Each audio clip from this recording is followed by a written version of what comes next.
की। अभी भी बहुत सारे ऐसे लोग हैं जिनको फोन नंबर वेरिफिकेशन में काफी प्रॉब्लम आ रही है और अभी भी लोग इसके रिगार्डिंग बहुत सारे सवाल पूछ रहे हैं। तो दोस्तों आज मैं स्टेप बाय स्टेप एक एक चीज बताऊंगा कि हमको कैसे फोन नंबर वेरिफिकेशन करनी है और किन किन चीजों का ध्यान रखना है और किस स्टेप में क्या क्या प्रॉब्लम आ सकती है और कैसे उनको ओवरकम करना है, वो मैं एक एक चीज आपको बताऊंगा दोस्तों। तो इस वीडियो को बिल्कुल भी मिस मत करना और अच्छे से इस वीडियो को देखना। तो दोस्तों ज्यादा वक्त जाया ना करते हुए सीधा ही शुरू करते हैं। दोस्तों जैसे ही आप प्रोफाइल में जाओगे तो आपके सामने ये स्क्रीन आएगी। यहाँ पर आप देखोगे नीचे एक ऑप्शन है फोन नंबर वेरिफिकेशन का। तो दोस्तों जब हम यहाँ पर वेरीफाई पर क्लिक करेंगे तो हमारे सामने ये स्क्रीन आ जाएगी। तो दोस्तों मुझे बहुत लोग ऐसा कहते हैं कि यहाँ पर तो सिर्फ यूएस और कनाडा वाले फोन नंबर्स ही वेरीफाई कर पाएंगे और वेरिफिकेशन नहीं हो पाएगी। दोस्तों आप ध्यान से देखो यहाँ पर क्या लिखा है। जो फर्स्ट ऑप्शन है वो है यूएस और कनाडा के लिए। जो आप नीचे देखोगे जो सेकंड ऑप्शन है वो बाकी सभी कंट्रीज के लिए है दोस्तों। तो दोस्तों जिन लोगों को ये डाउट है कि इंडिया वाले वेरिफिकेशन नहीं कर सकते, ऐसा कुछ नहीं है दोस्तों। नीचे जो सेकंड ऑप्शन है यहाँ पर हमको स्टार्ट पर क्लिक करना है। जैसे ही हम स्टार्ट पर क्लिक करेंगे तो हमारे सामने ये स्क्रीन आ जाएगी जहां पर लिखा होगा कि हमको एक मैसेज सेंड करना पड़ेगा और जो वो मैसेज है वो ऑटोमेटिकली बन जाएगा जब हम यहाँ पर ओपन एसएमएस पर क्लिक करेंगे। तो दोस्तों जैसे ही हम ओपन एसएमएस पर क्लिक करते हैं, मुझे कुछ लोगों ने ये डाउट बताया है कि हमारा डायरेक्ट मैसेंजर खुल जाता है और मैसेजेस ऐप नहीं खुलती। दोस्तों ऐसा क्यों होता है उसका रीजन ये है, जैसे मैंने इसके ऊपर क्लिक किया तो मेरे सामने भी ऐसा एक ऑप्शन आया है जहां पर लिखा है ओपन विद मैसेजेस और नीचे ऑप्शन है मैसेंजर का। मतलब कि कुछ लोग ऐसे हैं जिन्होंने मैसेंजर को बाय डिफॉल्ट सेट किया हुआ है, इसलिए जब वो ओपन एसएमएस पर क्लिक करते हैं तो डायरेक्ट मैसेंजर खुल जाता है। तो दोस्तों इसका सोल्यूशन ये है, या तो आप जो आपने मैसेंजर को डिफॉल्ट सेट किया है उसे हटा दीजिए। अगर आपको ये नहीं पता कि कैसे करना है तो कोई बात नहीं, आप क्या कीजिए वापस वहां पर जाइए जहां पर आपने स्टार्ट पर क्लिक किया था, जो ये स्क्रीन है। अब यहाँ पर स्टार्ट की जगह नीचे लिखा है मैनुअल इंस्ट्रक्शंस, इसके ऊपर क्लिक कीजिए। जब आप इसके ऊपर क्लिक करेंगे तो आपके सामने ये स्क्रीन आ जाएगी दोस्तों। यहाँ पर क्या लिखा है कि आप अपनी एसएमएस ऐप ओपन कीजिए। वहां पर रेसिपिएंट वो होता है जिसको हमने मैसेज सेंड करना है। यहाँ पर हम एक यूएस नंबर को मैसेज सेंड कर रहे हैं तो हमको ये रेसिपिएंट को कॉपी करना है और वहां पर हमको अपने एसएमएस ऐप में ऊपर डालना है। उसके बाद हमको नीचे टेक्स्ट में क्या डालना है, टेक्स्ट में हमको डालना है ये कोड। और दोस्तों उसके बाद हमको जो हमारा ये नीचे नंबर दिया गया है इस नंबर से हमको उसको सेंड कर देना है दोस्तों। और दोस्तों जब आप मैसेज सेंड कर दोगे आप फिर से आपको इस स्क्रीन पर वापस आना है और यहाँ पर क्लिक करना है I have sent the text. इसके बाद आपका जो मोबाइल है वो वेरीफाई हो जाएगा अगर आपने अच्छे से एसएमएस सेंड किया होगा। अब दोस्तों हम बात करेंगे कि जब एसएमएस सेंड करना है तो उस मैसेजिंग ऐप में क्या क्या प्रॉब्लम आ रही है दोस्तों, तो हम उसकी बात करते हैं दोस्तों। जब हमने इस पे क्लिक किया तो स्टार्ट पर क्लिक किया, उसके बाद जब हमने ओपन एसएमएस पर क्लिक किया तो हमारे सामने ये स्क्रीन आएगी दोस्तों। अब दोस्तों कुछ लोगों को प्रॉब्लम जो आ रही है मैसेज सेंड करने में कि उनका जो मैसेज सेंड नहीं होता वो फेल हो जाता है, उसके मेनली रीजन क्या है वो अब मैं आपके साथ शेयर करूंगा।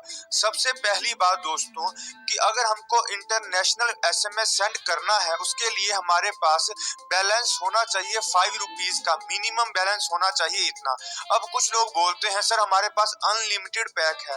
आजकल सबके पास अनलिमिटेड पैक ही होता है, लेकिन जो वो अनलिमिटेड पैक होता है वो होता है सिर्फ नेशनल एसएमएस के लिए। इंटरनेशनल एसएमएस के लिए आपको अलग से रिचार्ज करवाना ही पड़ेगा। आपको सिर्फ क्या करना है 10 रुपए का एक टॉक टाइम रिचार्ज करवाना है, उसके बाद आपके पास 7 का रुपए आ जाएंगे। उसमें से जब आप एक मैसेज सेंड करोगे तो वो 5 रुपए कटते हैं एक मैसेज सेंड करने के। अब दोस्तों आपने रिचार्ज करवा दिया है, अब अगली चीज आपने क्या ध्यान रखना है कि जो आपका रेसिपिएंट नंबर है वो बिल्कुल सही लिखा होना चाहिए।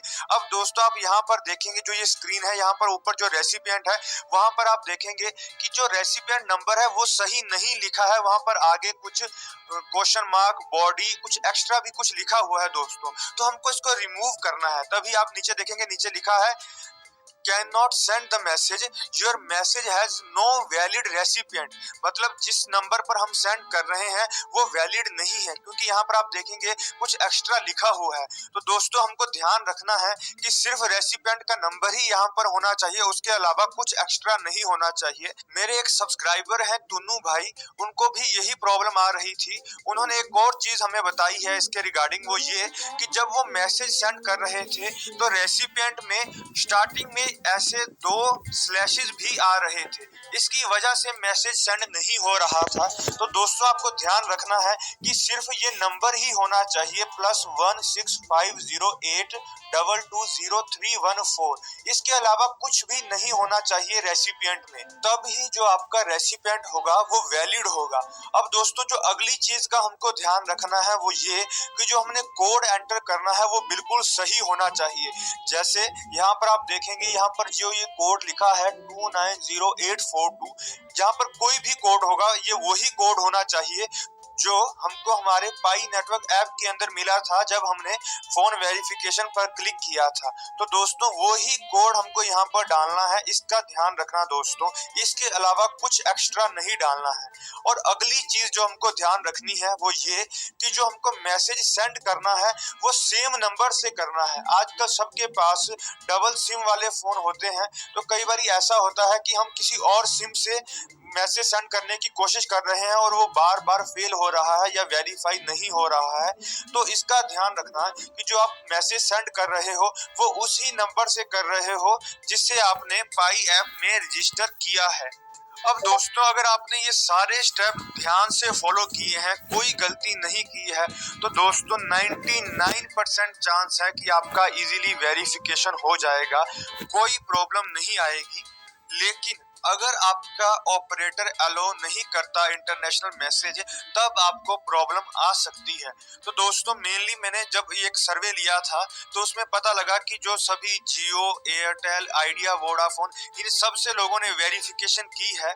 जो एक बीएसएनएल है उससे कुछ लोगों को प्रॉब्लम आई है। मुझे नहीं पता कि उनको प्रॉब्लम इसलिए आई है कि ऑपरेटर अलाउ नहीं करता या उन्होंने कोई स्टेप मिस किया है, मैं 100% नहीं कह सकता, लेकिन मैक्सिमम लोगों ने मुझे यही कहा है कि बीएसएनएल से नहीं हो पा रहा। मैं श्योर नहीं हूं, लेकिन बाकी जितने भी ऑपरेटर हैं उनसे उन्होंने वेरिफिकेशन की है और इजीली हो गई है। दोस्तों अगर आपने सारे स्टेप सेम फॉलो किए हैं और अगर आपका ऑपरेटर भी अलाउ कर रहा है, अगर फिर भी आपको प्रॉब्लम आ रही है तो इसका एक रीजन ही हो सकता है, वो बेसिकली ये है कि कई बार सर्वर पर प्रॉब्लम होने की वजह से ऐसा होता है।